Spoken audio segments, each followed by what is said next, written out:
Hello everyone, welcome back to Simra classes 5 minute series. तो जैसे कि हमें पता है कि हम अपने मोटिवेशन की थ्योरी को कवर कर रहे थे अपनी इस 5 मिनट सीरीज़ में, और उसी में आज की जो हमारी थ्योरी है वो है इक्विटी थ्योरी। बच्चों, हम लोग ना इस थ्योरी के बारे में डिटेल में पढ़ने के लिए हमें कहीं बोला नहीं जाता, क्योंकि काफ़ी टाइम ये थ्योरीज ऑफ मोटिवेशन में आता भी नहीं है।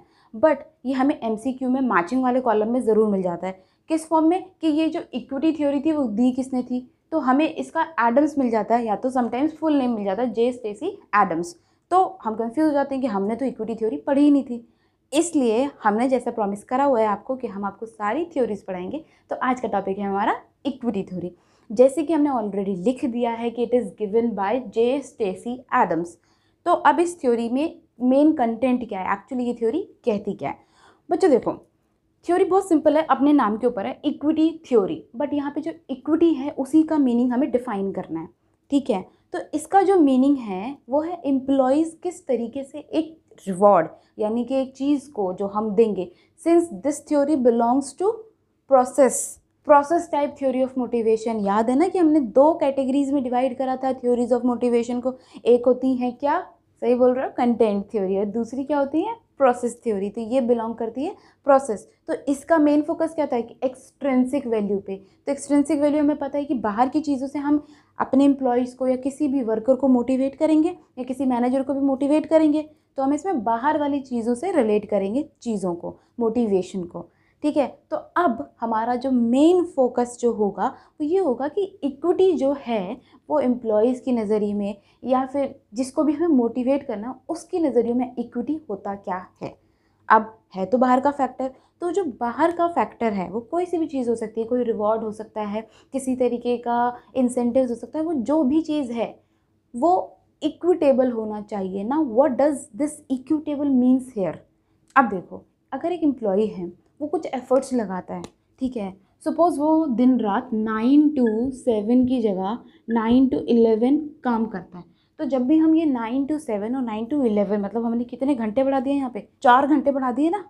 अब इस 4 घंटे को जो एम्प्लॉय ने बढ़ाया है, इसका रिवॉर्ड उसे कितना मिलेगा, या तो उसे पे के स्केल में मिलेगा या इंसेंटिव मिलेगा, है ना। वो देखेगा कि जो भी मुझे रिवॉर्ड मिल रहा है क्या वो मेरे 4 आवर्स की मेहनत के बराबर है, क्या ये बराबर हैं। अगर ये बराबर नहीं हुए तब पंगा आएगा, क्योंकि तब वो मोटिवेट नहीं होगा एक्स्ट्रा हार्डवर्क करने के लिए। तो हम इस इक्विटी थ्योरी में कहना यही चाहते हैं कि जो भी आप रिवॉर्ड दो एम्प्लॉयज़ को या मैनेजर को, वो बस इतना ध्यान रखना कि एम्प्लॉय का एक परसेप्शन होता है या मैनेजर का एक परसेप्शन होता है कि अगर मैं इतना हार्डवर्क कर रहा हूँ या मैंने इतने एफर्ट्स लगाए हैं तो मुझे एक लेवल का रिवॉर्ड मिलना चाहिए। नॉर्मल 9 to 7 काम कर रहा है तो उसका रिवॉर्ड क्या हुआ, जो उसकी सैलरी बनी, है ना, ठीक है। अब यहाँ पे सैलरी तो मिलेगी ही मिलेगी, प्लस कुछ और रिवॉर्ड भी तो मिलेगा ना। अब वो जो रिवॉर्ड है हम उसकी बात कर रहे हैं, सैलरी की बात नहीं कर रहे हैं। एक्चुअली अगर हम देखने जाएं तो ये जो 9 to 7 का रिवॉर्ड है वो तो सैलरी है, बट उसमें वो सेटिस्फाइड रहेगा क्योंकि उसने उसमें कुछ भी एक्स्ट्रा नहीं करा। जितनी भी टर्म्स एंड कंडीशन उसने लगाई थी उतने में वो काम कर रहा है। जब भी हम एक जॉब वाला फैक्टर सोचते हैं ना, तो हम क्या सोचते हैं, यार नहीं इतने में तो नहीं करूँगी, इतने में तो नहीं ये वाली जॉब कर सकती मैं। क्यों? क्योंकि हम अपने एफर्ट्स को एक्चुअली कंपेयर कर रहे हैं उस सैलरी से। तो वो सैलरी हमारे लिए एक एक्सट्रिंसिक फैक्टर है जो हम इसको रिवॉर्ड की तरह ले रहे हैं। इन द सेम वे, अगर आप किसी भी एम्प्लॉय को मोटिवेट करना चाहते हो तो जितना भी वो एफर्ट्स पुट कर रहा है उसी के बराबर उसे रिवॉर्ड दो। सिंपल सी बात है, अगर एक एम्प्लॉय 1 है और एम्प्लॉय 2 है, ठीक है, ये हार्ड वर्किंग है, ये एवरेज एम्प्लॉय है।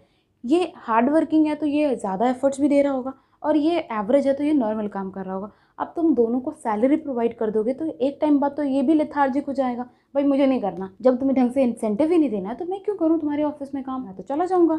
तो दो फैक्टर होते हैं जब ये दोनों बराबर नहीं होते, मतलब efforts is not equal to reward, and effort is not equal to reward. या तो वो ज़्यादा हो सकता है या तो वो कम हो सकता है। यही दो कैटेगरीज में आ सकता है ना, जब अगर इक्वल नहीं है, या तो इक्वल होगा या तो ज़्यादा होगा या तो कम होगा। इक्वल की बात तो हमने कर ली कि अगर इक्वल मिलेगा तो वो मोटिवेट हो जाएगा। व्हाट इफ़ अगर इक्वल ना हो, एफर्ट ज़्यादा हो, रिवॉर्ड कम है, तो क्या करेगा, निकल जाएगा। वो तो कहेगा भाई क्यों करूँ इस कंपनी में काम, मैं तो शिफ्ट कर लूँगा, माइग्रेट कर जाएगा। एंड अगर एफर्ट्स कम है और रिवॉर्ड ज़्यादा है, ये तो ऑर्गेनाइजेशन पे भारी पड़ जाएगा। तो बेस्ट जो सिनेरियो होता है, जो दोनों को सूट करे, वो क्या होता है, इक्वल वाला, कि भाई जितना एम्प्लॉयज़ को लगता है कि इतना एफर्ट करें तो इतना तो मिले। ऑब्वियसली अब एम्प्लॉयज़ तो सोचेंगे कि मैं थोड़ा सा भी करूँ तो ज़्यादा मिले, बट नहीं नहीं, हम एक रैशनल ह्यूमन बीइंग की बात करते हैं इसमें। ठीक है, तो अब तक जो हमने पॉइंट्स डिस्कस करे हैं एक बार लिख लेते हैं। बच्चों जो मोटे मोटे 2 पॉइंट्स हमें इस थ्योरी में याद रखने हैं वो ये है कि efforts should be equal to the employees perception of reward, कि एम्प्लॉय क्या सोचते हैं कि कितना रिवॉर्ड उन्हें मिलना चाहिए। And second is no partiality should be there. अब ऐसा नहीं कि किसी के लिए तो रिवॉर्ड स्ट्रक्चर आपने बहुत बढ़िया से सेट कर रखा है और किसी के लिए रिवॉर्ड स्ट्रक्चर आपने बहुत ही रफ एंड टफ से सेलेक्ट कर रखा है। अब ऐसा नहीं कि ब्लू कॉलर और वाइट कॉलर वर्कर्स के लिए आप डिफरेंट रिवॉर्ड स्ट्रक्चर लोगे, तो ये चीज़ तो ऑर्गेनाइजेशन एक डिस्प्यूट क्रिएट कर देगी, करेगी ना, ऑब्वियसली करेगी। इसीलिए हमारी इक्विटी थ्योरी जो एडम्स ने दी है वो यही कहती है कि रिवॉर्ड स्ट्रक्चर होना चाहिए और सबके लिए सेम होना चाहिए। एंड दूसरा जो ध्यान रखना चाहिए रिवॉर्ड को डिसाइड करते वक्त तो यही कि एम्प्लॉय के परसेप्शन से मैच करना चाहिए। तो यहाँ पर हम अपनी इक्विटी थ्योरी के साथ फिनिश करते हैं। See you soon with another theory, but उससे पहले आपको पता है ना, like share and subscribe to Simra classes.